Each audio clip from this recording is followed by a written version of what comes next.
falso autónomo, la figura del falso autónomo. También hablaremos de la figura del trade y analizaremos las desventajas y posibles consecuencias y efectos tanto negativos, ya sean sanciones y demás, de esta figura, ¿no? En primer lugar, respecto a la definición de la figura del falso autónomo, es una figura creada jurisprudencialmente a través de las sentencias dictadas por nuestros tribunales, es decir, no hay ningún concepto, ningún precepto que diga qué es el falso autónomo. En sí se trata de aquella persona que está de alta en el régimen general de autónomos, el denominado RETA. Se advierte en esta persona una serie de notas o características que sin embargo son propias de la relación laboral común o por cuenta ajena, que llamamos. Es decir, estas notas que ahora definirá mi compañera Cristina, como bien sabéis, son la dependencia, la ajenidad, la retribución y la voluntariedad. Bueno, pues estas notas que están recogidas en el artículo 1 del Estatuto de los Trabajadores, como bien decía mi compañera Ignacia, son las notas principales y características de una relación laboral común. Lo que ocurre es que cuando un supuesto trabajador autónomo coinciden esta serie de notas, lo que implica es que se da esta figura de construcción jurisprudencial denominada falso autónomo. Y por poner un ejemplo, si un trabajador es autónomo y trabaja para una empresa que le ha contratado una serie de servicios, pues por ejemplo, no tiene esa dependencia o subordinación que tendría un trabajador con una relación laboral común. ¿Por qué? Porque ese trabajador autónomo tendrá un enlace en la empresa que le ha contratado, pues que va a verificar que el servicio que le han contratado se dé con ciertos parámetros de calidad, etcétera, etcétera. Pero la forma de ejecutar y de prestar ese servicio la realizará ese trabajador autónomo según su formación, su profesionalidad y según lo que se suele denominar según su leal saber y entender. Sin embargo, el falso autónomo es un trabajador que aparentemente y contractualmente y todos sus documentos pues parece ser que efectivamente es un trabajador autónomo, pero que cuando presta esos servicios o esos supuestos servicios para una empresa, pues en realidad está incluido dentro del círculo rector y organizativo de esa empresa y tiene a un señor de esa empresa, un trabajador de esa empresa como jefe, como superior jerárquico, que le da órdenes e instrucciones, le organiza su trabajo, le dice cómo tiene que hacer las cosas y esto sería esa nota característica de la dependencia o la subordinación que de darse en un trabajador que aparentemente es autónomo, pues ya tendríamos la coincidencia de esa primera nota como trabajador con relación laboral común. La segunda de las notas, la voluntariedad, significa que el trabajo se presta de una manera voluntaria y de una manera que se denomina personalísima. Es decir, cuando una empresa contrata a un empleado X, quiere contratar a ese empleado, no al que está al lado. Esa contratación pues, es la propia de una relación laboral común. Sin embargo, cuando una empresa contrata una prestación de servicios, ya sea a través de una mercantil o ya sea a través de un trabajador autónomo, se supone que lo que está contratando es el servicio en sí, lo cual significa que en principio debería ser indiferente que preste servicio ese señor o cualquier otro en su sustitución. Así, por ejemplo, si un trabajador autónomo pues de repente se pone enfermo o se tiene que marchar de vacaciones, se supone que si fuese una relación mercantil o civil de prestación de servicios, a ese trabajador autónomo le puede suplir cualquier otro compañero o lo que sea, también de carácter autónomo, y la empresa no debería poner ninguna pega a ello. Sin embargo, la realidad es que cuando el trabajador se trata de un falso autónomo, pues normalmente si hay una baja médica o hay unas vacaciones, la empresa que lo tiene contratado o bien no le suple de ninguna manera o le suple incluso con su propio personal de plantilla, a modo de un compañero que suple a otro durante sus vacaciones. Por lo tanto, si se diesen estas notas, tendríamos ya la segunda nota caracterizadora de esa existencia de una relación laboral común y no de una relación civil o mercantil como trabajador autónomo.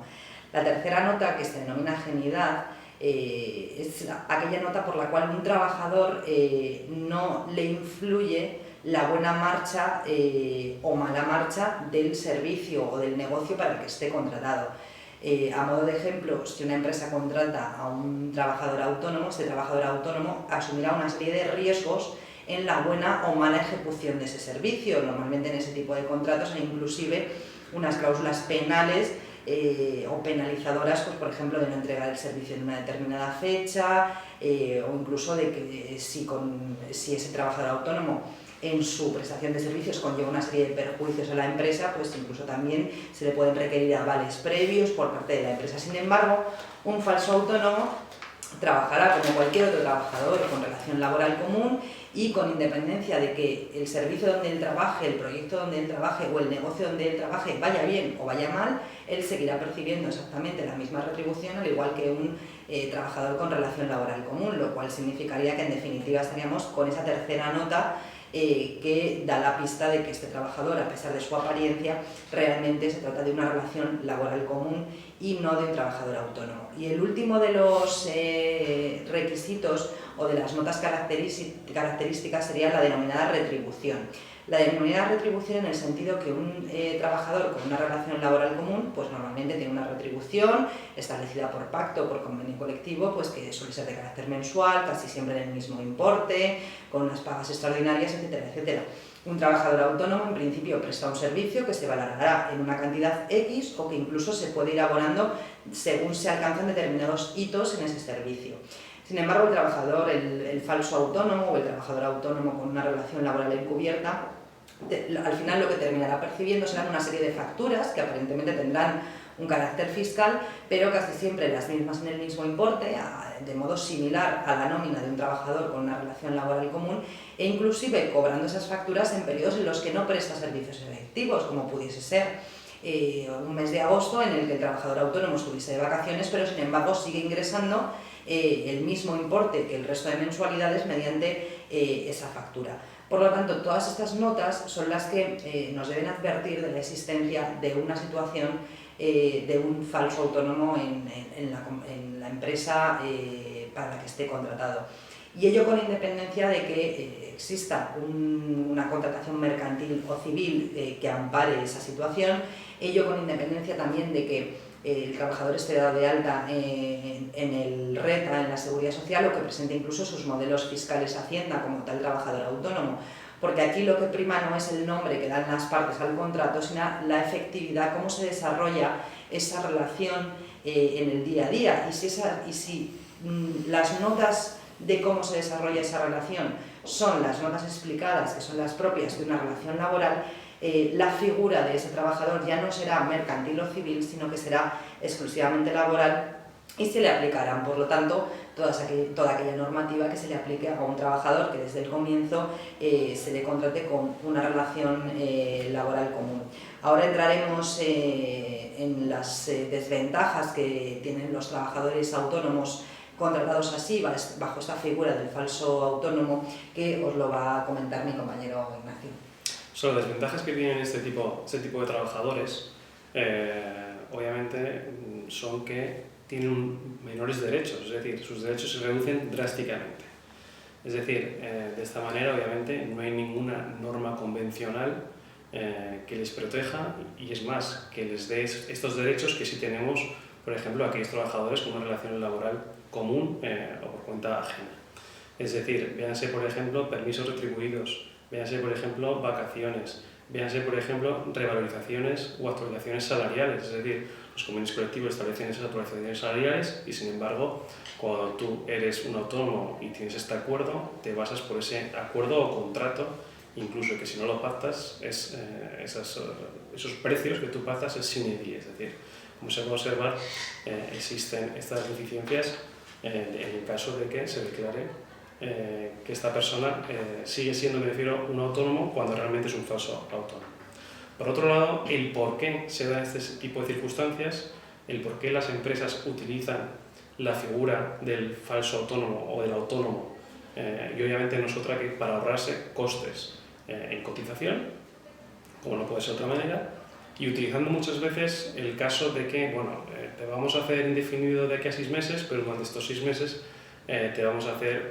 un contrato, te tienes que dar alta en autónomos, pero no te preocupes, eso que a los 6 meses te hacemos indefinido. Es decir, lo que quieren ahorrarse obviamente son las cotizaciones, y obviamente que son bastante, porque estamos hablando de en torno a un 30% aproximadamente, y luego obviamente todo ese periodo que has estado prestando estos servicios, tú de alta como autónomo en el RETA, luego no te van a computar a efectos de antigüedad.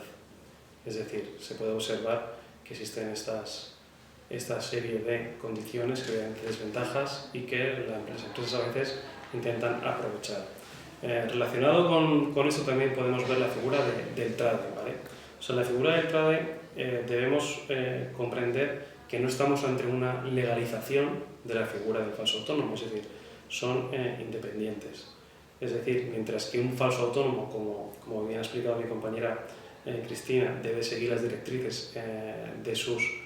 superiores, en este caso la figura del trade debe de ser independiente, es decir, debe de conservar esa independencia y al mismo tiempo asumir sus propios riesgos dentro del contrato.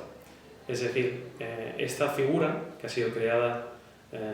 obviamente por el Poder Legislativo, se define el trade como aquellos trabajadores económicamente dependientes en al menos un 75%, es decir, el 75% de sus ingresos vienen referidos a esa única empresa o a esa única persona física para los cuales se están prestando este tipo de servicios. Es decir, adicionalmente, el trade tiene unos derechos privilegiados respecto al autónomo en sí, que son como que sí que tienen unos determinados días de vacaciones, que se pueden complementar por la vía de pacto o acuerdo. En este caso, por ejemplo, sí tienen una jornada, con unos descansos semanales, etcétera, etcétera. Pero esto no quiere decir, como hemos dicho, que la figura del trade no pueda ser también un falso autónomo en sí, si se dan, obviamente, si no existe esa independencia y no existe esa agilidad en el riesgo, en este caso los frutos. Ahora hablaremos de las consecuencias que tiene la declaración de la figura del falso autónomo, que nos va a explicar mi compañera Cristina. Sí, enlazando con la posibilidad incluso de que un trade pueda ser considerado como un falso autónomo, hemos de indicar que normalmente la figura del falso autónomo, lo habitual es que suele surgir en profesiones de carácter liberal, pues médicos, profesores, periodistas, etcétera, etcétera, y queremos destacar un caso o una sentencia que es bastante reciente y que fue bastante impactante porque afecta a una serie de clínicas dentales bastante importantes y de gran difusión en nuestro país. Este caso afectó precisamente a los odontólogos, que son unos profesionales del sector médico de estas clínicas dentales. Estos odontólogos estaban contratados bajo la figura del trade, bajo la figura de trabajador autónomo económicamente dependiente. Y efectivamente estaban dados de alta en el RETA con sus contratos mercantiles o civiles, realizando sus declaraciones fiscales correspondientes y ellos mismos cotizando en el RETA como trabajadores autónomos. Pues bien, estos odontólogos, las características principales de su trabajo era que tenían que prestar servicios en el horario de apertura de las clínicas, que era la propia clínica quien organizaba su agenda y les indicaba cuándo y en qué momentos tenían que ver a los pacientes. Estos trabajadores, estos odontólogos, aportaban cierto material, pero muy escaso, pues uniformes, alguna fresadora, etcétera, etcétera, pero las principales herramientas, maquinarias necesarias para llevar a cabo esta labor eran de la propia clínica. Además, era la propia clínica la que cobraba los servicios al paciente y luego la clínica, pues mensualmente o con la periodicidad que correspondiese, distribuía esos ingresos en función de las intervenciones de cada odontólogo. En este caso, nuestros tribunales entendieron que a pesar de que esta figura del trade, como hemos dicho, es intermedia o está más próxima a la relación laboral común que a la figura del propio autónomo, nuestros tribunales entendieron que aún así se trataba de unos trabajadores que podríamos denominar falsos autónomos o que se trataba de una relación laboral encubierta. ¿Y por qué? Porque en este caso se atiende a que estos trades no tenían esa independencia necesaria, sino todo lo contrario, tenían una dependencia jerárquica y funcional por parte de las direcciones de la clínica, puesto que eran las direcciones quienes decidían qué intervenciones hacían, quienes establecían la agenda de los odontólogos diciendo cuándo tenían que realizar cada intervención y a qué pacientes, y por lo tanto faltaba esa nota de la independencia. Por último, queremos destacar qué posibles consecuencias podría tener una empresa si contrata, bien sea trabajadores autónomos o bien sea trades, de una manera en fraude de ley, es decir, que al final fuese una figura de falso autónomo. Y además queremos destacar que el Ministerio de Empleo y Seguridad Social ha puesto a disposición de todos aquellos que entiendan que se está incurriendo en fraude en su contratación un buzón anónimo y las denuncias que por este buzón se puedan generar se derivan directamente a la Inspección de Trabajo y Seguridad Social, lo cual significa que ya no solo las empresas tienen el riesgo de que un inspector de trabajo, por las circunstancias que fueren, se acerque a la empresa y detecte esta situación de los falsos autónomos, sino que ya incluso a través de un buzón anónimo el propio falso autónomo puede poner en conocimiento de la propia Inspección de Trabajo su supuesta situación irregular. Las consecuencias de esta contratación,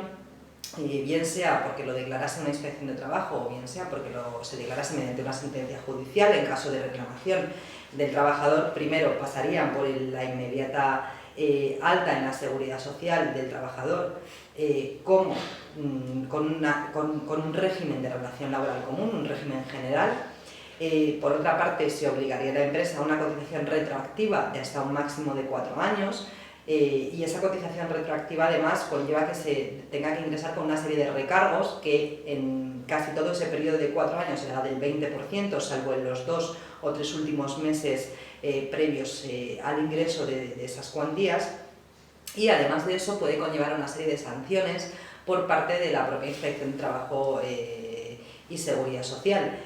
Las infracciones y sanciones se encuentran recogidas en la LISOS, o en la Ley de Infracciones y Sanciones del Orden Social, y principalmente en estos casos de falsos autónomos se suelen dar 2 tipos de sanciones. La primera de ellas es la relacionada con la falta de alta del trabajador en la Seguridad Social, que al ser una infracción de carácter grave, sus sanciones pueden variar entre 626, que sería la mínima, hasta 6.250 euros, la máxima por cada trabajador que se considerase que se trata de un falso autónomo, pero la sanción más importante es la sanción por no haber cotizado por tal trabajador al régimen general, puesto que dicha sanción no solo conlleva el ingreso que hemos comentado más ese 20% de recargo, sino que además se puede incluir una multa correspondiente al importe dejado de ingresar más intereses y costas de ese ingreso que no se ha realizado,